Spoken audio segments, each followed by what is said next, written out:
द्वादश भाव में सूर्य के प्रभाव। द्वादश भाव हानि, खर्च, विदेश, मोक्ष, अस्पताल, यात्रा, नींद, एकांत, ध्यान और गुप्त गतिविधियों का भाव माना जाता है। यहाँ बैठा सूर्य अपने विशेष प्रकार के फल देता है। खर्च बढ़ना लेकिन सही जगह खर्च होना। 12वें भाव का सूर्य व्यक्ति को धन खर्च करने के लिए प्रेरित करता है, परंतु खर्च धर्म, दान, स्वास्थ्य, शौक, प्रतिष्ठा पर ज्यादा होता है। कभी कभी अनियोजित खर्च भी बढ़ जाते हैं। विदेश यात्रा या विदेशी नौकरी का मजबूत योग।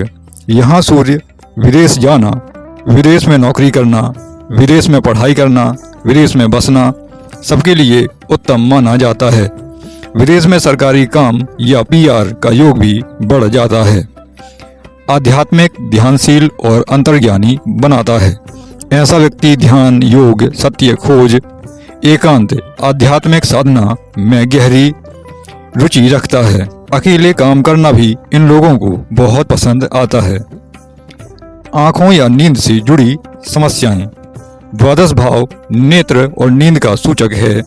यहाँ सूर्य होने पर हो सकता है आंखों में जलन, सिर दर्द, नींद कम होना, अनिद्रा, आंखों का ड्राइनेस या सूर्य पीड़ित हो तो ये समस्याएं बहुत अधिक बढ़ सकती हैं। पिता से दूरी या अलग सोच। पिता का स्वास्थ्य मध्यम। पिता से भौतिक दूरी विदेशी कारणों से। कभी कभी मतभेद भी संभव हैं। शत्रुओं पर विजय या छिपे शत्रुओं से हमेशा सावधान रहने की बात।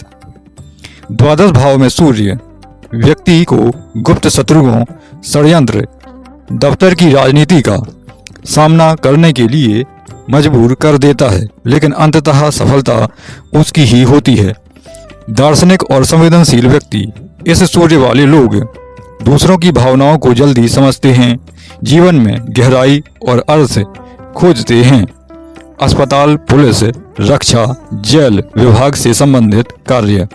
इस भाव का सूर्य व्यक्ति को जोड़ सकता है अस्पताल व चिकित्सा से, रक्षा सेवा से, पुलिस से, सरकारी गोपनीय विभाग से, शोध से, NGO से, जेल, सुधार गृह सिस्टम आदि से। द्वादश भाव में सूर्य के दोष।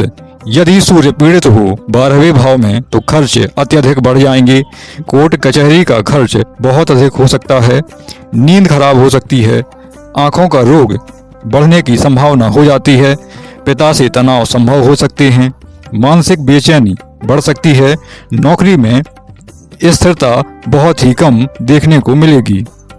द्वादश भाव में सूर्य के उपाय अत्यंत प्रभावी यदि देखे जाएं तो प्रतिदिन सुबह सूर्य को जल अवश्य चढ़ाएं, तांबे के लोटे में जल अर्पित करें और जप करें। सूर्य के मंत्रों का यथासंभव संकल्प के माध्यम से तो उचित रहेगा। आंखों का विशेष ध्यान रखें। ठंडे जल से आंखें अवश्य धोएं। धूप में सीधे ना देखें। नींद पूरी अवश्य करें। गायत्री मंत्र का जप प्रतिदिन करें। यह आपके लिए सूर्य की पीड़ाओं को बहुत हद तक कम कर सकता है। पिता या पिता समान व्यक्तियों का सम्मान अवश्य करें। रविवार को नमक का सेवन ना करें। सूर्य का तेज बढ़ता है और दोष कम होते हैं। हनुमान जी की उपासना अवश्य करें, जिससे अनिद्रा, भय, शत्रु सब दूर होते हैं। तांबे का कड़ा, ताम्र आभूषण अवश्य धारण करें। यदि शनि राहु नकारात्मक ना हो तब।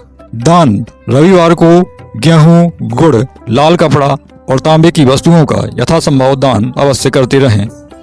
रुद्राक्ष की यदि बात करें, यदि नींद या पिता से मतभेद अधिक हों तो 3 मुखी रुद्राक्ष धारण करना आपके लिए शुभ हो सकता है। विशेष बातें यदि कही जाएं तो द्वादश भाव का सूर्य यदि शुभ दृष्टि उस पर गुरु या चंद्र की हो तो व्यक्ति विदेश में बहुत सफलता पाता है। यदि शनि राहु केतु से प्रभावित हो तो मानसिक चिंता और खर्च बढ़ सकते हैं। उपाय अनिवार्य हो जाते हैं।